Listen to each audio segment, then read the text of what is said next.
dos últimas cenas, el mismo tema, nada más que dos pintores. Si ustedes observan la fecha de las imágenes, no hay mucha diferencia temporal entre una y otra. Pero sí podemos observar las sensaciones que transmite.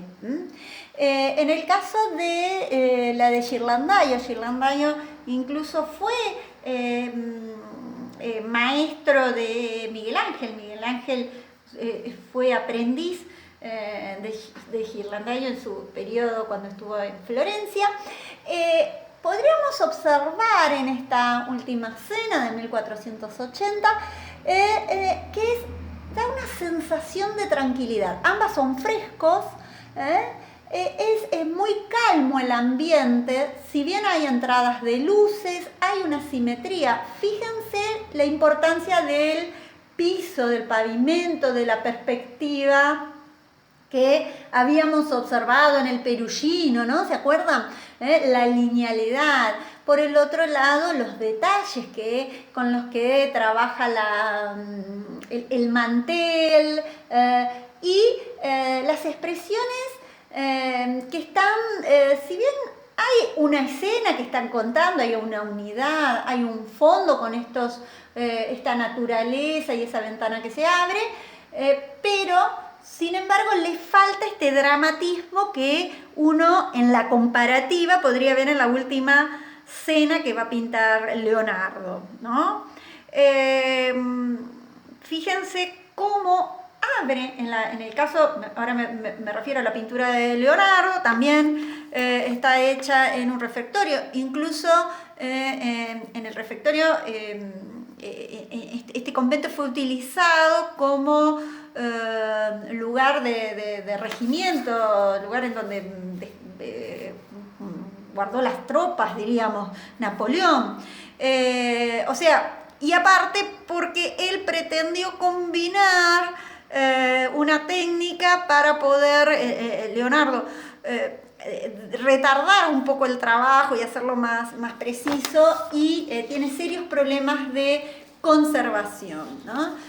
Fíjense la tensión de los personajes, el momento que elige Leonardo para la representación, y bueno, y todo lo que hemos estado hablando, cómo abre la composición, esta apertura hacia ese fondo, la perspectiva aérea, esta idea de casi sin fin, cómo agranda incluso el espacio, ¿no? El espacio en donde está ubicado el refectorio.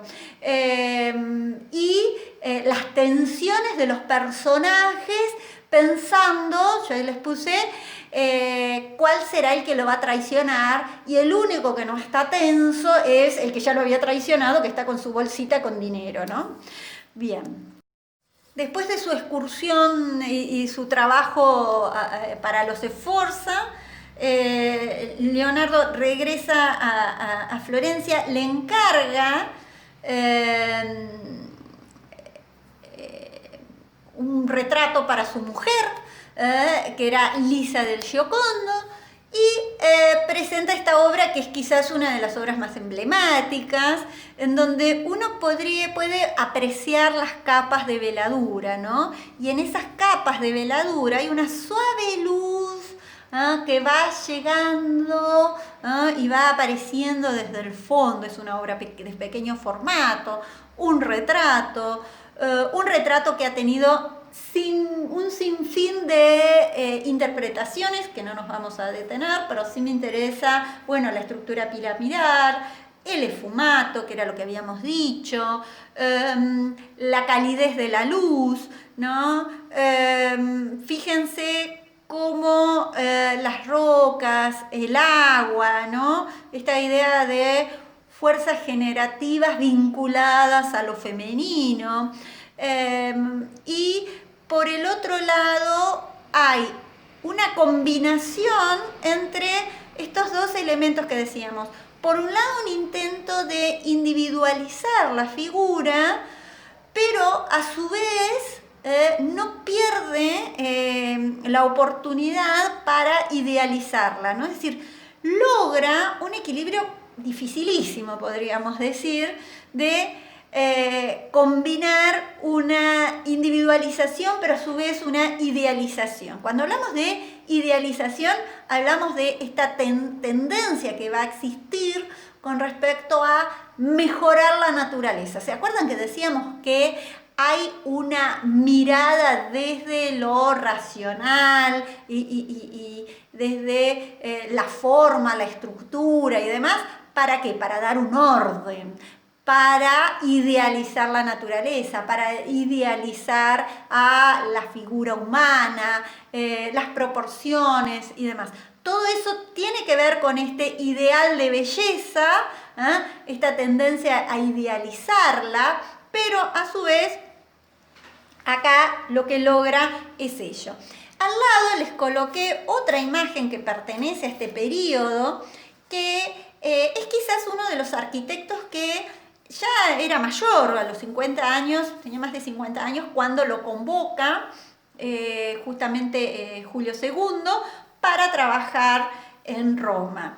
Y allí lo que podríamos ver es el edificio prototípico de esta búsqueda de los ideales clásicos, ¿no? Decíamos una planta centralizada, decíamos, me refiero a San Pietro Montorio, y está ubicado en Roma. Es muy pequeñito el interior, diríamos, pero está inspirado en los templos romanos, ¿no? Fíjense la planta circular, fíjense la cúpula dominando, ese juego de balaustradas, la combinación de esos escalones para ingresar al espacio interior, ¿no? Me voy autocensurando,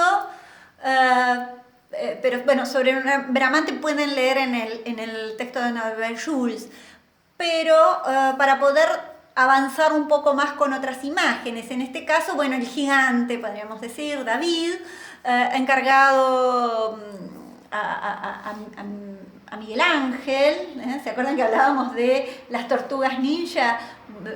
¿No? Bueno, hablamos de Leonardo, presentamos algunas imágenes de Rafael que ya las veremos, hablamos de Donatello y de Miguel Ángel. Y habíamos dicho que ya Miguel Ángel teníamos elementos propios del Renacimiento, vamos a tener representaciones en muy grandes tamaños. Y este periodo conocido como el momento de la terribilidad, o sea, el momento de gran naturalismo y monumentalidad que se combinan, y después vamos a tener otro momento también en la obra, porque es una obra que ubica mucho tiempo y mucha cantidad de obra. Era un bloque de Carrara de un gran tamaño tenía el bloque y bueno, le encargan la representación, que cuando lo presentan en la Plaza de la Signoría, y cuando él estaba trabajando, estuvo entre 3 y 4 años aproximadamente, todos le decían que estaba trabajando en el gigante. ¿Qué es lo que los invito a que vayan mirando, ¿no? Fíjense la tensión, es decir, no hay nada, no hay ningún elemento, ningún músculo, ninguna parte de esta representación que no esté trabajado con una tensión. No hay ningún miembro relajado o estático, ¿no? Fíjense cómo gira, ¿eh? El cuello, la cabeza, la tensión de ese cuello, la tensión de la mirada, el gesto, ¿no? Por la que elige representar. Fíjense cómo, bueno, sabemos del gran manejo de la anatomía que tenía. Por el otro lado, fíjense las dos manos, cómo están encerrando la tensión. O sea, nada se pierde, es decir, no hay una tensión que escape a la escultura, queda contenido ese movimiento, ¿no? Ese movimiento contenido que se observa, fíjense cómo las venas hablan de esa tensión que estamos diciendo. el David era un símbolo cívico y patriótico de la República de Florencia, ¿no? Y esta idea de, por el otro, que nos remite a lo que van a ser las imágenes, más que nada, helenísticas, recuerden, ¿no?